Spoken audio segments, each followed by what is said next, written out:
سلام، در مجموعه ماشین ابزار جلوه موریساکی SL25M رو براتون با فانوس 15 موجود کردیم.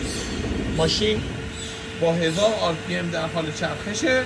قطر ماشین کاری 500، طول 700 میلیمتر براتون میزنه. تارت 12 ابزار رو داره، ابزار زنده هم داره، اسپیندل بسیار نرم. مهندس حرکت محوران داشته باشیم، حرکت تاره،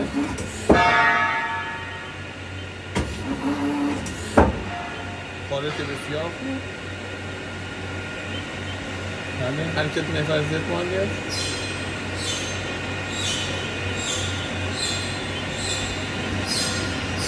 حرکت محور زد، حرکت محور ای.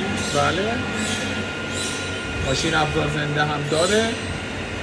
خیلی شرایط این ماشین درجه که دوستان و قابل بازدیده و نصب هم تو محل شما. خیلی ماشین درجه 1 و اوکیه. فقط دوستان عزیز خواهش میکنم برای حضور در مجموعه ماشین مورد نظرتون رو شب قبل با ما هماهنگ کنید روز قبل، و از پذیرش بدون هماهنگی افراد توی مجموعه به علت ازدحام بیش از اندازه ما معذوریم و نمیتونیم خدمات خوب به شما ارائه بدیم. دوستان لطفا روز قبل هماهنگ کنید، بعد تشریف بیارید برای بازدید ماشین‌های مجموعه ماشین ابزار. ممنون از محبت شما. پیج ما رو فالو داشته باشید CNC جلوه و همراه ما باشید. 0912 1372 806.